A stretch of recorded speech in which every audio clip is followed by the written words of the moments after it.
નમસ્તે વિદ્યાર્થી મિત્રો, હું નુક્ષિકા પરમાર મારી સંસ્કૃતની એજ્યુકેશન ચેનલમાં તમારું હાર્દિક સ્વાગત કરું છું. આજે આપણે ધોરણ 9નો પદ્ય 6 સર્વમ ચારુતરમ વસંતેનો બીજો શ્લોક શીખવાના છીએ. આની પહેલાં પ્રથમ શ્લોકનો વિડીયો યુટ્યુબ ચેનલ ઉપર મુકાઈ ગયો છે. જો તમે વિડીયો ન જોયો હોય તો ડિસ્ક્રિપ્શનમાં એની લિંક આપેલી છે, ત્યાં જઈ તમે એ વિડીયો જોઈ શકો છો. અને આજે આપણે બીજો શ્લોક જોઈશું.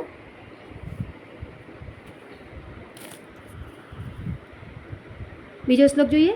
વાપી જલાનામ મણિમેખલાનામ શશાંક ભાસામ પ્રમદાજનાનામ આમ્રદ્રુમાણામ કુસુમ આનતાનામ દદાતિ સૌભાગ્યમયમ વસંત. હવે શ્લોકમાં આવેલા સંધિયુક્ત શબ્દોની સંધિ છૂટી પાડીશું અને એના શબ્દાર્થ જોઈશું. તો સંધિ જોઈએ આપણે. સૌભાગ્યમયમ, તો સંધિ છૂટી પડશે સૌભાગ્યમ પ્લસ અયમ. શબ્દાર્થ જોઈએ.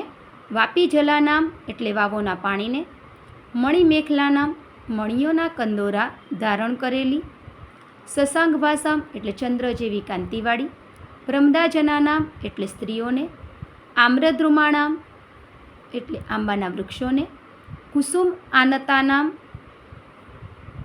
મોરથી લચી પડેલા, સૌભાગ્યમ એટલે સૌંદર્ય અને દદાતી એટલે આપે છે.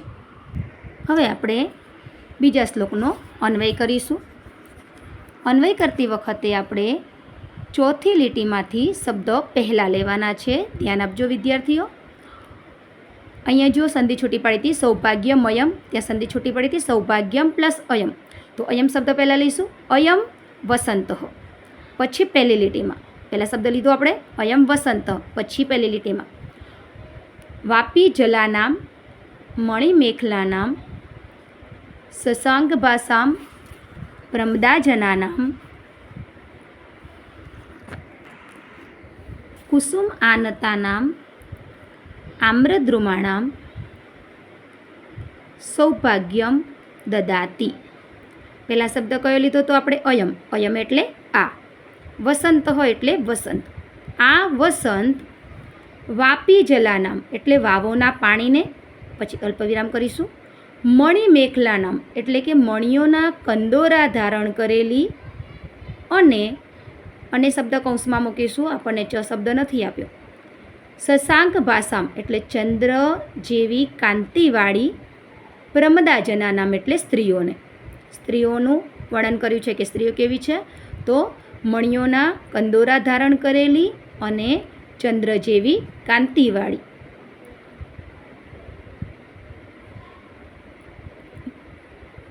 આગળ જોઈએ. આમ્રદ્રુમાણામ કુસુમાનતાનામ. તો એમાં શબ્દ પહેલાં લીધો આપણે કુસુમાનતાનામ એટલે મોરથી લચી પડેલા. કુસુમ એટલે ફૂલ, આનતાનામ એટલે લચી પડેલા. પણ કુસુમાનતાનામ ફૂલથી લચી પડેલા, એના જગ્યાએ આપણે જો આમ્રદ્રુમાણામ શબ્દ છે, આમ્ર એટલે કેરી, દ્રુમ એટલે વૃક્ષ, કેરીનું વૃક્ષ એટલે આપણે આંબો. તો આંબા ઉપર જે ફૂલ આવે ને આપણે મોર કહીએ છીએ, તો અહીંયા કુસુમાનતાનામનો અર્થ એવો લઈશું મોરથી લચી પડેલા.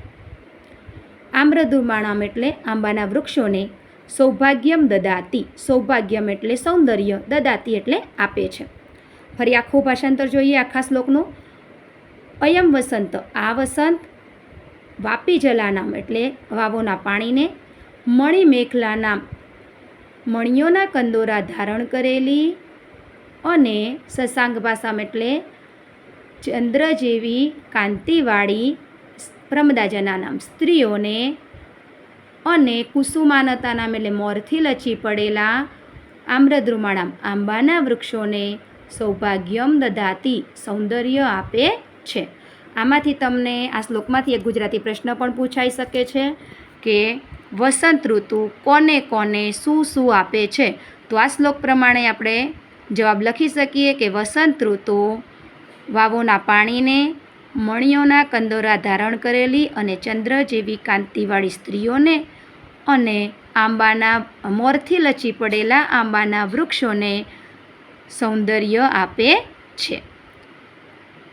જો તમને મારો આ વિડીયો ગમ્યો હોય તો વિડીયોને લાઈક કરો, તમારા મિત્રોને શેર કરો અને મારી ચેનલને સબસ્ક્રાઈબ કરો. સબસ્ક્રાઈબ કરવું એકદમ ફ્રી છે અને સબસ્ક્રાઈબ કરવાથી તમને આવનારા નવા વિડીયોનું નોટિફિકેશન ઝડપથી મળી રહેશે. Thank you.